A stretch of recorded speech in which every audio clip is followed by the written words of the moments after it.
안녕하세요. 수요일 아침 묵상입니다. 오늘 사무엘상 9장 15절로 27절 말씀 함께 묵상하도록 하겠습니다. 하나님은 베냐민 기스의 아들 사울을 이제 왕으로 선택하십니다. 그리고 어제에 이어 이제 사울을 사무엘과 만날 수 있도록 인도해 가시는 그런 장면입니다. 오늘 본문 시작은 그날의 일이 아니라 하루 전날 하나님이 사무엘에게 하시는 말씀으로부터 시작됩니다. 어제 본문에서 사울은 사환 한 명을 데리고 잃어버린 암나귀를 찾아서 길을 떠났죠. 그런데 재밌게도 우연의 우연을 거듭하면서 결과론적으로 하나님은 사울을 사무엘에게 보내십니다. 그렇게 우연 속에서 사울이 사무엘을 찾아서 움직이는 동안 하나님은 사무엘에게 나타나십니다. 오늘 본문 15절 이하가 이렇게 되어 있습니다. 사울이 오기 전날에 여호와께서 사무엘에게 알게 하여 이르시되 내일 이맘때에 내가 베냐민 땅에서 한 사람을 내게로 보내리니 너는 그에게 기름을 부어 내 백성 이스라엘의 지도자로 삼으라. 그가 내 백성을 블레셋 사람들의 손에서 구원하리라. 내 백성의 부르짖음이 내게 상달되었으므로 내가 그들을 돌보았노라. 그리고 드디어 사무엘 앞에 사울이 나타나자 하나님은 다시 한번 말씀하십니다. 17절이 이렇게 되어 있어요. 사무엘이 사울을 볼 때에 여호와께서 그에게 이르시되 보라, 이는 내가 내게 말한 사람이니 이가 내 백성을 다스리리라 하시니라. 사무엘은 하나님의 말씀에 따라 사울이 누구인지 알아봅니다. 그러나 오늘 본문 18절에 보니 사울은 사무엘이 누군지 모릅니다.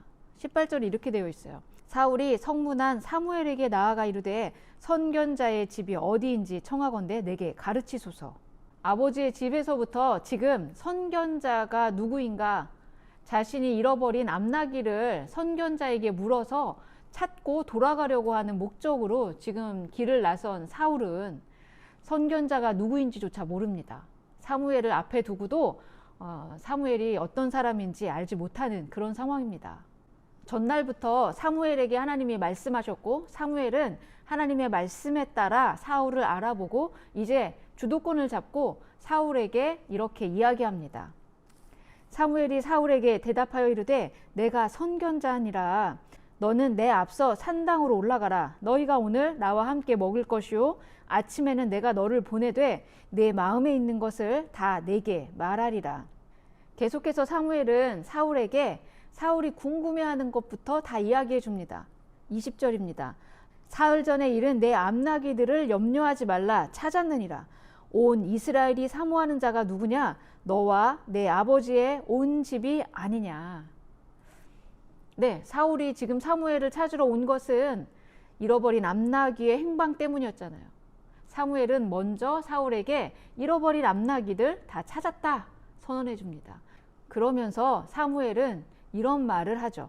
온 이스라엘이 찾는 자는 암나귀가 아니라 바로 너다. 너의 집안이다. 이렇게 이야기합니다. 사울은 사무엘의 이 말에 사실 좀 당황했던 것 같습니다. 21절에서 사울이 이렇게 대답하죠. 나는 이스라엘 지파의 가장 작은 지파 베냐민 사람이 아니니까. 또 나의 가족은 베냐민 지파 모든 가족 중에 가장 미약하지 아니하나이까. 당신이 어찌하여 내게 이같이 말씀하시나이까.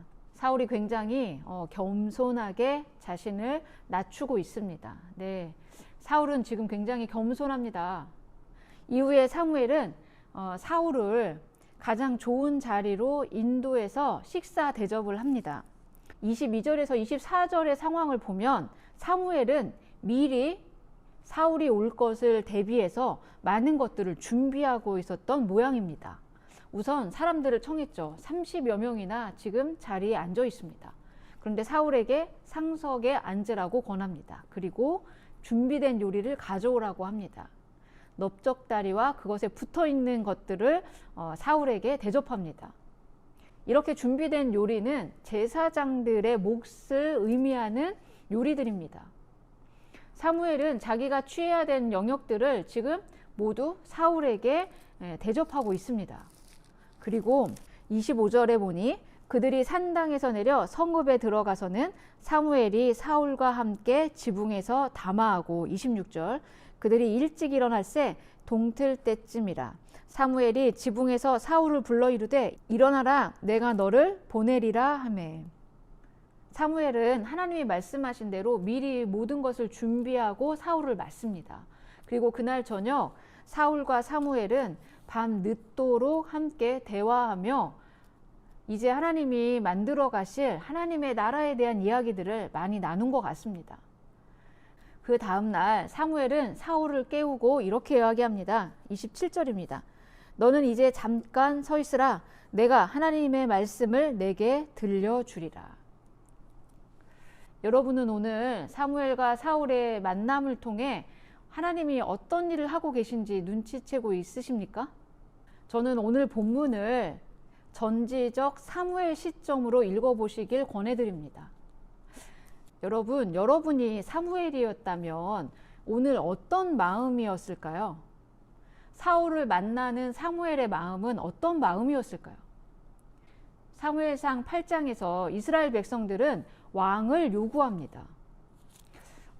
사무엘의 입장에서는 인간 왕이 세워진다는 것은 어떤 의미가 있습니까? 네, 자신의 권한과 영향력이 더 이상 필요하지 않다는 말로 들릴 것입니다. 사무엘의 입장이었다면 굉장히 배신감이 느껴졌을지도 모릅니다. 그런 사무엘에게 하나님은 백성들이 너를 버리는 게 아니라 나를 버리는 거야 라고 위로하시고 이야기하셨죠. 그러나 사무엘은 자신의 이익을 구하는 것 대신에 하나님의 뜻을 순종하여 따르기로 결정합니다. 사울을 왕처럼 대접하고 그에게 융숭한 대접을 하는 그런 모습을 보여줍니다. 사무엘이 그렇게 사울을 대하고 또 사울을 높일 수 있었던 이유는 무엇일까요? 여러 가지 이유가 있을 수 있겠지만 오늘 본문을 통해서 제가 찾아낸 결론은 사무엘은 하나님의 말씀, 하나님의 음성을 듣고 있었기 때문에 이렇게 선택할 수 있었습니다. 하나님의 음성에 순종하고 그 하나님의 뜻을 이해했던 사무엘은 자신의 유익을 내려놓고 자신의 기득권 내려놓고 자신의 권한도 내려놓고 사울을 기꺼이 받아들이고 인정하는 태도를 취할 수 있었습니다. 한 걸음 더 안으로 들어가 보니 사무엘은 아무리 인간왕이 세워지더라도 이스라엘의 진짜 왕은 하나님 한 분밖에 안 계시다는 거 사무엘은 명확히 알았습니다. 그래서 기꺼이 하나님이 찾는 사람 사무엘도 찾기로 결정했습니다. 그 사람이 오자 하나님의 마음으로 잘 대접할 수 있었습니다. 이런 사무엘의 태도들은 어떻게 읽어지냐면 하나님의 비전이 나의 비전이 된 사람의 태도입니다. 하나님의 꿈이 나의 꿈이 된 사람의 삶입니다. 여러분, 진짜 권위는 어디서 나올까요? 그 사람에게 주어진 직분이나 권력에서 나오지 않는 것 같습니다. 진짜 권위는 하나님이 그 사람에게 주신 비전과 사명을 따라 다른 사람들을 섬기고 세우는 그 태도에서 나오는 것으로 보여집니다. 몸된 교회 공동체에 많은 직분들이 있습니다. 여러분에게 그 직분은 하나님으로부터 주어진 직분일 줄 믿습니다. 그 직분을 통해서 하나님은 하나님이 찾는 사람을 우리가 찾아내고 섬기라고 오늘 그 직분 주신 줄 믿습니다. 그 자리에 우리를 세워놓으신 줄 믿습니다. 그래서 몸된 교회 공동체에 우리를 세워주신 그 직분은 권력이 아니라 섬김이 되어야 될 줄 믿습니다. 몸된 교회 공동체에서 사역을 하다 보면 자신이 갖고 있는 권리, 권한을 가지고 권력을 휘두를 수도 있습니다. 그러나 정말 겸손하게 조심하여 하나님의 뜻대로 우리도 하나님의 마음을 가지고 다른 사람들을 섬기고 세우는 일에 우리의 특권을 사용했으면 좋겠습니다. 올해 여러분에게 맡겨진 사역의 현장은 어디십니까? 어느 곳에 계시든지 사무엘의 마음처럼 우리도 하나님이 찾으시는 그 사람들 섬기고 찾아내고 또 하나님의 몸된 교회로 세워갈 수 있도록 우리의 삶을 들여 그렇게 섬기고 사랑하는 일에 다 탁월한 저와 여러분 되셨으면 좋겠습니다. 잠시 기도하시겠습니다. 고맙고 감사한 하나님, 하나님이 꿈꾸시는 교회를 이루어가는 일에 우리를 불러주시고 또 말씀해 주시니 감사 영광 올려드립니다. 하나님의 꿈이 나의 꿈이 되고 하나님의 비전이 나의 비전이 되는 하나님의 사역자, 하나님의 자녀로 살 수 있도록 인도하시고 붙잡아 주옵소서. 우리도 사무엘처럼 나의 유익이나 또 인정받으려고 하는 모양들이 아니라 하나님의 몸된 교회를 섬기고 사랑하는 일에 기꺼이 나의 기득권, 권리 다 내려놓고 겸손히 하나님의 뜻을 쫓아가는 그런 거룩한 사명자, 거룩한 사역자들 다 될 수 있도록 인도하시고 붙잡아 주옵소서. 주님께 모든 것을 의탁드리며 예수님의 이름으로 기도드렸습니다. 아멘.